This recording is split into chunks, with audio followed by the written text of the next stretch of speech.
Aujourd'hui, le mot panafricain est devenu à la mode. Pour faire du Congo un continent libre, un pays indépendant. Les Africains pensent que leurs richesses ont été pillées. C'est pour cela qu'ils courent après ces richesses. Lorsqu'ils travaillent en Europe, ils pensent que c'est leur droit, car l'Europe jouit des richesses de l'Afrique. L'impérialisme, aujourd'hui, c'est qu'il est très important, il est plus utile pour lui de nous dominer culturellement, beaucoup plus que militairement. On voit plein de présidents africains se revendiquer panafricains juste parce qu'ils ont construit un hôpital, quelques routes ou même parce qu'ils ont refusé l'ordre d'un petit ambassadeur occidental. Mais attention, construire une route avec un prêt chinois, construire une centrale hydroélectrique avec un prêt de la Banque mondiale, ce n'est pas du panafricanisme, c'est juste de la gestion de base, on voit ça partout. Ce n'est pas un projet d'émancipation de l'Afrique, surtout quand les fonds viennent des anciens colons. Le vrai panafricanisme, ce n'est pas juste un youtubeur qui a mis un t-shirt de l'Afrique. Dans cette vidéo, nous allons parler un peu des fondements du panafricanisme. Pourquoi j'ai fait cette vidéo? C'est parce qu'à la base, moi, je me définissais pas comme panafricain. Je suis né en Afrique en tant que Zaïrois, après on a changé, c'est devenu Congo. Donc je me suis toujours représenté comme tel et lorsque je suis venu en Occident, les Occidentaux m'ont bien montré que toi tu es un étranger, tu es un Africain. Je suis Zaïrois, Africain, Bantou. Comment voulez-vous que je puisse porter un nom juif, moi qui ne suis pas juif? Connaissez-vous un seul juif au monde qui porte un nom zaïrois? Et pourquoi moi? Et donc, ce sentiment d'être congolais était tout naturel pour moi. Je n'ai pas forcé, c'est comme ça, c'est dans mon éducation. Et en grandissant, il y a toujours eu des figures panafricaines autour de moi, comme Patrice Lumumba. Malgré tout ça, je ne me suis jamais défini comme panafricain. Mais au fur et à mesure que je partage mes idées sur ma chaîne, il y a beaucoup de gens qui me définissent comme panafricain. J'ai souvent entendu « Ah oui, mais toi, vu que tu es panafricain, », et moi, je répondais, mais non, c'est pas que je suis panafricain. Ils disent, mais si, vu que tu as des idées panafricaines, tu es quand même panafricain. Et en fait, je ne m'étais jamais posé la question. Et donc, ce sont d'autres personnes qui commencent à me définir comme panafricain. D'où la réflexion que je me suis fait. C'est quoi réellement le panafricanisme? Vu que j'ai passé une longue partie de ma vie en Occident, je me suis souvent défini selon leurs standards. Est-ce que je suis du centre? Est-ce que je suis de gauche? De droite, de l'extrême gauche. Souvent, je prenais parti des plus pauvres pour qu'ils aient des meilleures conditions. Et donc, je pensais souvent que j'étais de gauche, voire même d'extrême gauche. Mais lorsque je parle avec des entrepreneurs qui sont plutôt de droite, je me rends compte que sur beaucoup de points, on se rejoint. Donc, je suis pour l'entrepreneuriat. Je suis pour pouvoir faire de l'argent. Je suis aussi contre la surtaxation des entreprises. Malgré ça, j'estime qu'ils doivent quand même cotiser et que les plus pauvres doivent profiter de cette richesse. Tout ça avait l'air un peu paradoxal jusqu'à quand j'ai commencé à me renseigner sur les bases du panafricanisme des pères fondateurs. Dans cette vidéo, je vais vous donner mon ressenti à moi parce que j'estime que le panafricanisme, c'est quelque chose qui évolue avec le temps, mais qu'on doit rester sur les fondements de base et ce sont ces bases qu'il faut faire évoluer. Peut-être comme moi, le sujet du panafricanisme ne nous a jamais réellement intéressé, mais en tant qu'Africain, ce serait intéressant de voir un peu les quelques points que je vais vous exposer. Mais tout ça, on en parle après le générique. Mbote Bandeko et bienvenue sur ma chaîne. Si ce n'est pas encore fait, n'hésite pas de t'abonner, de mettre un petit pouce et surtout de commenter lorsque tu as un avis sur le sujet. C'est très important de partager ce qu'on ressent et la vision de chacun. Ce n'est pas forcément ce que je dis qui est la lumière, non. Chacun d'entre nous a sa façon de voir les choses. Internet nous donne la possibilité de pouvoir donner notre avis, bien sûr, toujours dans le respect, sans insulte, s'il vous plaît. Le vrai panafricanisme prôné par des figures emblématiques telles que Patrice Lumumba, Thomas Sankara ou Muammar Kadhafi, c'est l'indépendance économique réelle. Maîtriser nos propres ressources et notre développement. La redistribution de nos richesses aux populations. Que les bénéfices de nos sols reviennent à nos peuples. Et ça, c'est un point très important que nos présidents actuels ne font pas. La souveraineté politique totale. Diriger nos nations sans ingérence étrangère, ni marionnettes au pouvoir qui sont contrôlées par ces mêmes forces étrangères.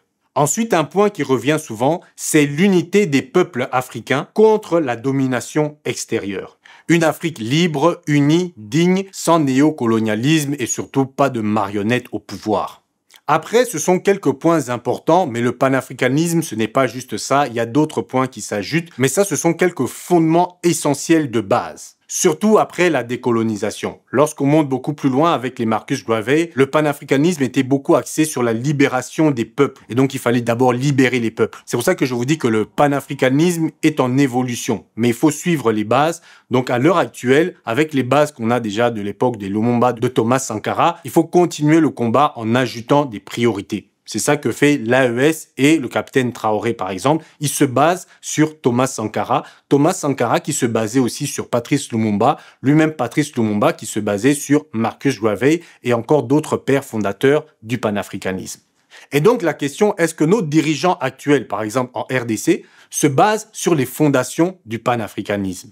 Et c'est là d'où viennent souvent mes critiques envers les gouvernements. C'est parce qu'ils sont en contradiction avec les idées de base du panafricanisme et je ne comprends pas comment on peut fêter Patrice Lumumba chaque année, fêter la libération et ne pas regarder exactement c'était quoi le fondement de ces idées pour l'émancipation du Congo et de l'Afrique tout entière. Je vous ai cité le nom de Kadhafi, même s'il est très controversé, parce que certains diront que c'était un tyran. Par contre, je l'ai choisi parce qu'il a appliqué énormément de points du panafricanisme dans sa gestion politique. Et c'est peut-être pour ça aussi que les Occidentaux ne le supportaient pas et voulaient l'éliminer à tout prix. Ils ne voulaient pas que ça se répande dans toute l'Afrique entière. Car vous avez remarqué que la plupart des leaders panafricains à l'époque ont été éliminés. Car les Occidentaux estimaient que c'était un danger direct pour leur impérialisme.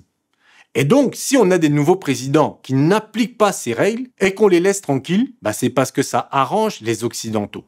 Vous voyez que l'AES, on les fait des problèmes. C'est parce que le panafricanisme dérange. Mais revenons à Kadhafi et quelques points qu'il a mis en place. Pour comprendre ce que peut être un vrai président panafricain, regardons la Libye de Muammar Kadhafi. En fait, en réponse à l'appui américain pour Israël durant la guerre, Kadhafi utilise son influence au sein de l'Organisation des pays exportateurs de pétrole, l'OPEP, pour réduire la production et forcer un embargo sur les alliés d'Israël, incluant les États-Unis. C'est ce qu'on appellera le choc pétrolier. L'économie mondiale est plongée dans l'incertitude alors que le prix du baril de pétrole est rapidement quadruplé de 3 à 12 $ pour le monde entier. C'est un choc spectaculaire qui cause des bouleversements majeurs. Or, pour la Libye de Kadhafi, c'est le début d'une nouvelle ère. Malgré une production de pétrole réduite de moitié, les revenus sont plus que quadruplés. Et avec la nationalisation de l'industrie pétrolière, la Libye touche des profits absolument faramineux pour une population relativement peu nombreuse. Résultat, la Libye devient sur papier l'un des États les plus prospères de toute la planète. En 1974, le PIB par habitant de la Libye est plus élevé que celui de la France et du Royaume-Uni. Kadhafi se lance alors dans une vaste modernisation de l'État libyen qu'on appellera la révolution culturelle. L'éducation publique devient entièrement gratuite à tous les niveaux. Même chose pour les soins de santé. La nourriture est largement subventionnée. Des milliers de logements sont construits. Kadhafi crée des orphelinats et des garderies pour les enfants, des maisons de soins pour les aînés, même dans les villages les plus reculés du désert. D'un autre côté, avec l'argent du pétrole, il finance toujours plus de groupes rebelles et de révolutions à travers le monde. Il s'entoure de multiples agences de sécurité, d'espionnage et de renseignement, mais surtout convaincu qu'Israël possède secrètement la bombe. Kadhafi cherche ouvertement à obtenir des armes nucléaires pour la Libye. Lorsque des pays commencent à le bouder en raison de son appui à des mouvements rebelles, il se tourne vers l'URSS et critique de plus en plus le capitalisme. C'est alors qu'il publie son fameux livre vert exposant sa vision pour une forme de démocratie directe dans laquelle le pouvoir revient notamment à des comités populaires formés par les citoyens. Là-bas, l'argent du pétrole a servi à nourrir, loger, éduquer, soigner gratuitement les Libyens. Ensuite, à travers le continent, Kadhafi finançait des projets panafricains concret. La Banque africaine avec une monnaie africaine commune endossée à l'or, le passeport unique pour tous les Africains. À l'époque déjà, il voulait un satellite africain car il estimait que pour les communications, on payait trop cher la location des satellites occidentaux. Et ces aides qu'il accordait à ces différents pays africains, c'était sans condition d'ingérence comme les Occidentaux le font avec le FMI, la Banque mondiale. Il avait mis en place un système de subvention alimentaire de toute la population libyenne, car il voulait une vie décente pour tout Libyen grâce aux bénéfices du pétrole. Et donc chaque famille libyenne avait droit à un quota alimentaire de produits de base. Riz, farine, huile, sucre, lait en poudre, etc., etc. C'était souvent subventionné ou même gratuit. Il avait créé des épiceries d'État où les prix étaient fixés en dessous du marché. Mais rassurez-vous, la différence de prix était payée aux agriculteurs et aux fermiers. L'objectif était clair, aucun Libyen ne devait mourir de faim. Et ça faisait aussi que les agriculteurs pouvaient vendre à l'État leurs marchandises, mais eux étaient payés au juste prix, même si leurs marchandises arrivées dans les rayons étaient parfois gratuites. Ensuite, le système fiscal libyen était allégé pour les particuliers. L'idée était simple. Puisque l'État gagnait énormément avec le pétrole, il n'avait pas besoin de taxer lourdement la population. Impôt sur les revenus de particuliers, quasiment inexistante ou faible. Pour la TVA, pas de TVA généralisée, surtout pour les produits de base. Les impôts locaux, très faibles, pratiquement inexistants. Les entreprises locales, encouragées avec des exonérations ou des taux très réduits. La philosophie économique de Kadhafi était quand même assez claire. La richesse nationale appartient à tout le peuple. L'État ne doit pas taxer les citoyens, mais redistribuer cette richesse.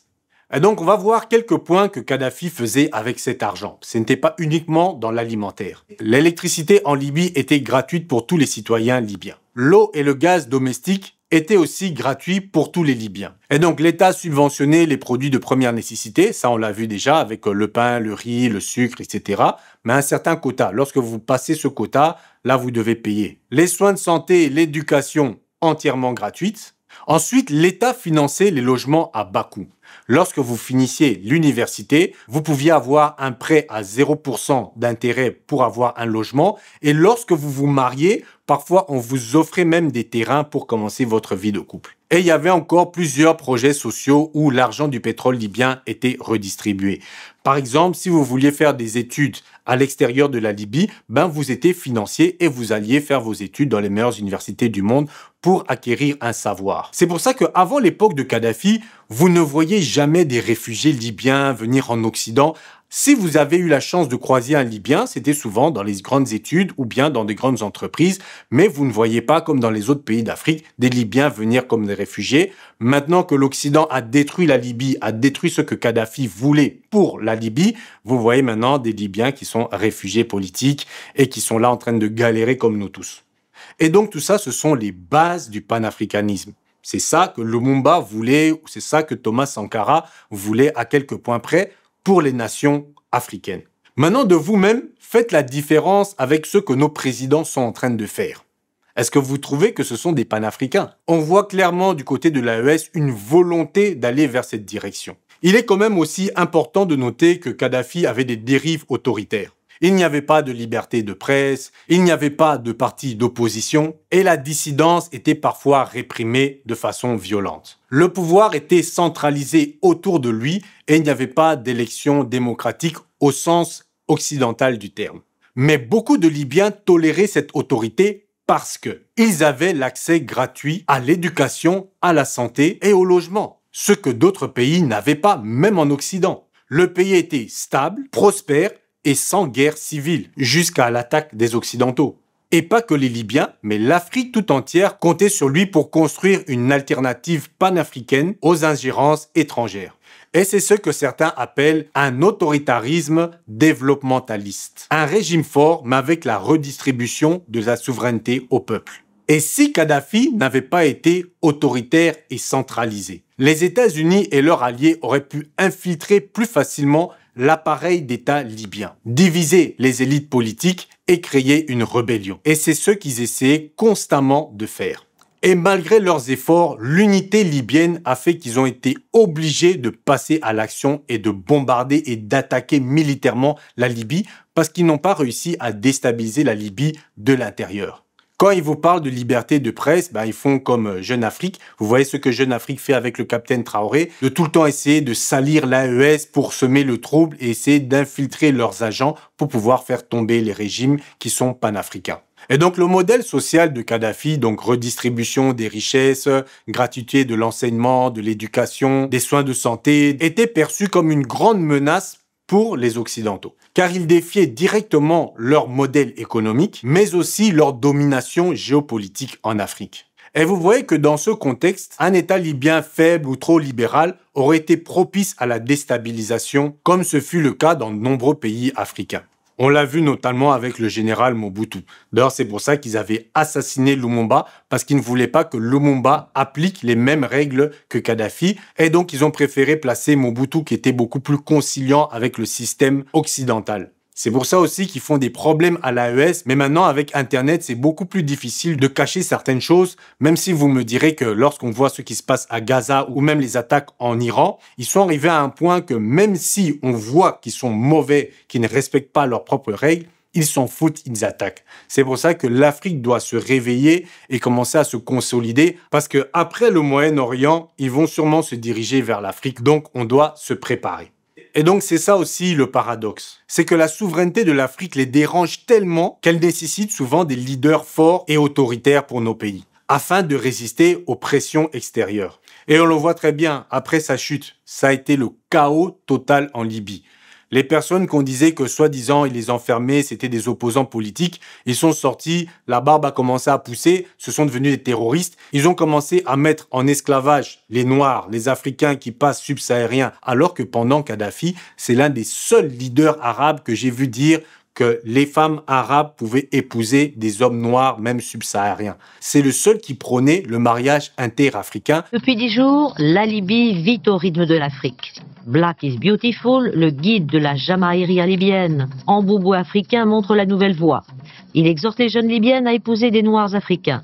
Et c'est aussi l'une des raisons pourquoi d'autres pays arabes, d'autres leaders arabes ne le supportaient pas. Et pour certains Arabes, il était considéré comme un traître à cause de ça. Et aujourd'hui encore, lorsque je parle à des Libyens, ils regrettent l'époque de Kadhafi. Ils comprennent ce que l'Occident a fait, ce qu'il voulait détruire. Et même lorsqu'on voit tous ces médias mensonges qui font de la désinformation sur leur président, parlez à des Libyens d'un certain âge et ils vous diront la vérité. Alors moi maintenant, en tant que Congolais, je regarde ce que nos gouvernements actuels sont en train de faire et je compare avec la vision panafricaine. Car oui, nos sous-sols, c'est peut-être pas le pétrole, on a le cobalt, le coltan, vous savez, les dizaines et des dizaines de minerais qui rapportent des milliards et des milliards à l'État congolais, mais qui bénéficient à des multinationales étrangères. Et vous voyez qu'il y a déjà un problème dans la vision panafricaine. C'est que le gouvernement actuel, la première chose qu'ils ont fait, c'est il faut que des investisseurs étrangers viennent en RDC. C'était leur objectif principal. Alors que le panafricanisme, ce serait plutôt de construire des usines africaines en Afrique. Et vous voyez que l'AES, par exemple, ils ont commencé à faire leurs propres voitures. Ces véhicules 100% électriques allient innovation et modernité. Symbole de la vision de Itawa, la première marque burkinabé de véhicules électriques. Avec l'ouverture d'un showroom à Ouaga Mall, ex-centre commercial libyen, Itawa propose deux modèles de véhicules aux clients, notamment la Native et la Sahel. Ils sont en train de nationaliser plusieurs compagnies minières. Ils sont en train de produire maintenant leur propre or. Ils reprennent le contrôle de leur souveraineté monétaire. Et lorsque vous regardez en RDC, on espère que les Occidentaux reviennent investir. On fait tout pour pouvoir encore avoir des prêts du FMI, de la Banque mondiale. On brade même notre sécurité en allant pleurer chez les Américains pour qu'ils nous protègent contre le Rwanda, pays agresseur, qui eux-mêmes sont soutenus par les mêmes Américains. Bon, bref. Vous comprenez pourquoi la vision de l'État congolais est loin, mais alors là, loin du panafricanisme, est loin à des kilomètres, à même des années-lumière que ce que Patrice Lumumba voulait pour la RDC. Et donc, quand vous fêtez Patrice Lumumba, ou dernièrement j'ai vu les Lumumba Awards, il faut vous rappeler de ça. Et donc, avec les richesses qu'engendre l'État congolais, l'électricité en RDC devrait être gratuite. Au lieu d'augmenter le salaire des ministres, des députés et du président, et de s'acheter des jeeps à tout va, ils devraient arranger l'électricité.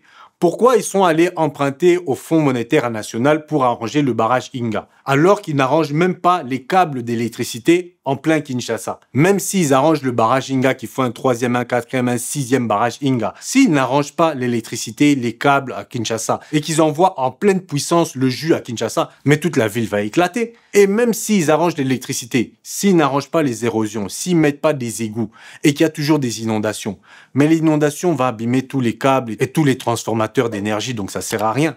Tout ça doit être fait avec l'argent des minerais, au lieu qu'ils se payent des voyages en Occident. On parle de l'enseignement au Congo. Mais si vous regardez la plupart de ces ministres, le président, etc., ils envoient leurs enfants où faire leurs études?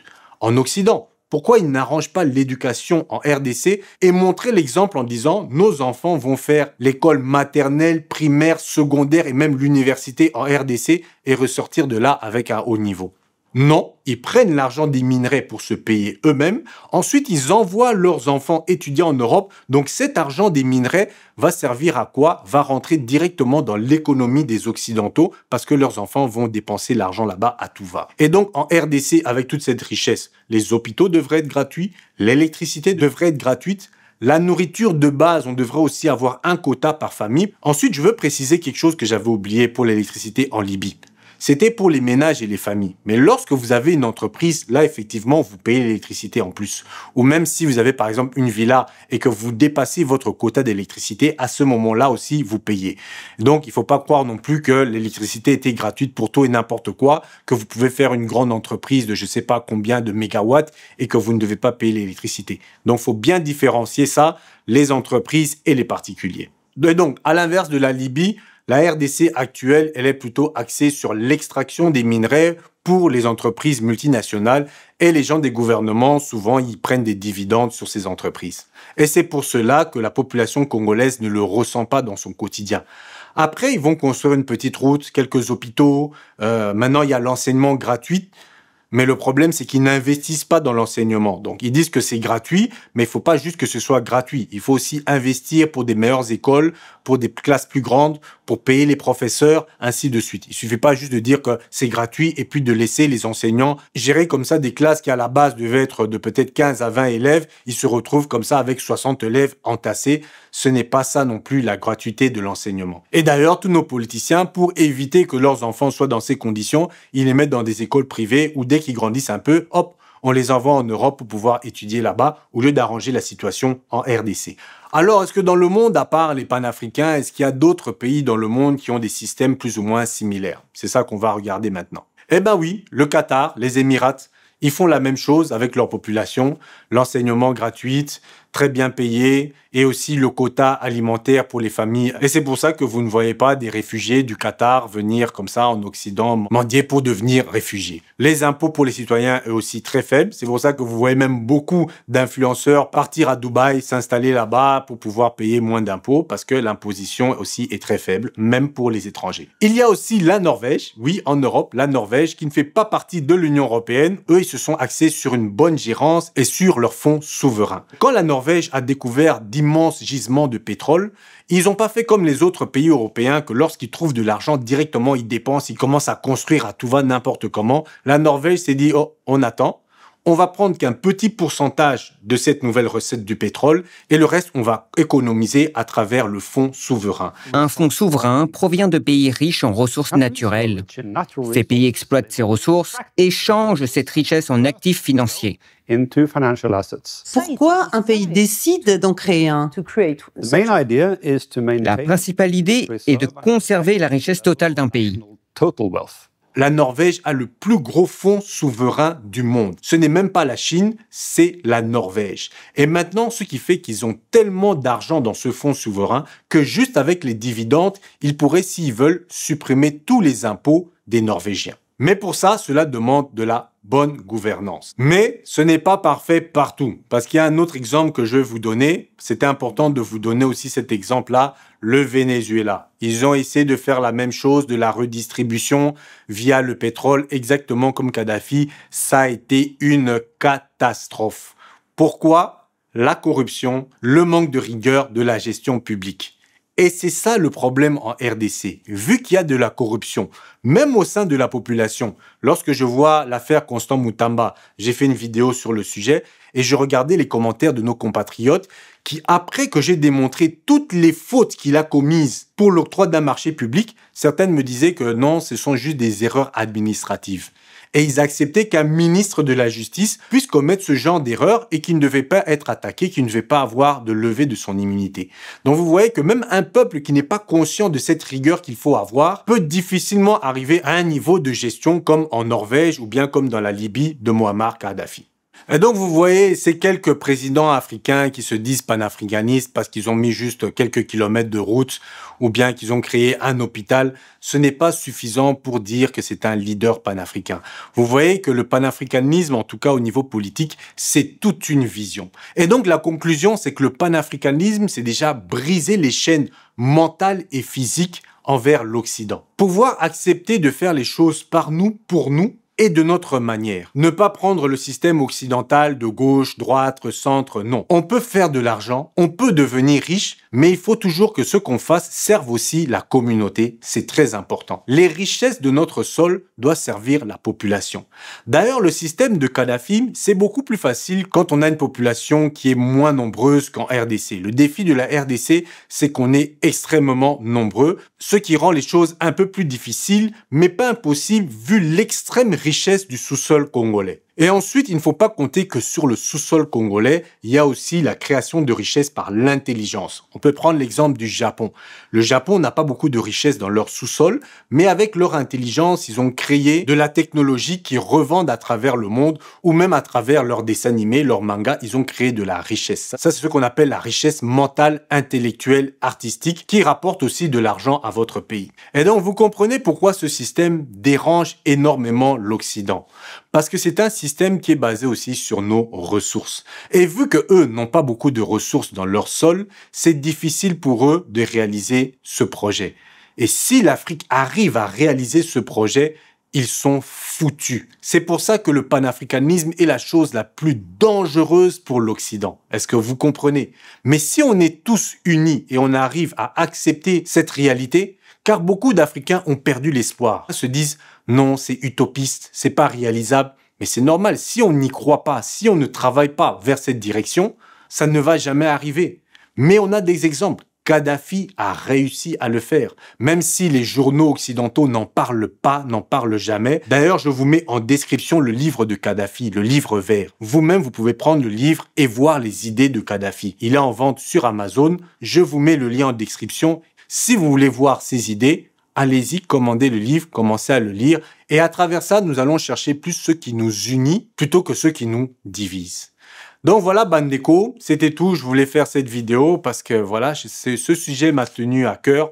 Je voulais partager ça avec vous et puis voir ce que vous en pensez et puis comment faire évoluer ce panafricanisme et quelles sont les pierres de l'édifice que chacun d'entre nous peut poser à cette pyramide gigantesque et magnifique qui est le panafricanisme. Voilà, Bandeko, je vous dis merci. N'oubliez pas que la cagnotte pour les films, pour acheter une caméra de film qui sera partagée justement à plusieurs réalisateurs pour réaliser des films qui montrent notre vision réelle, personnelle, sans devoir aller quémander l'argent de l'Occident pour réaliser nos films, est toujours ouverte. Donc, je vous mets le lien aussi en description.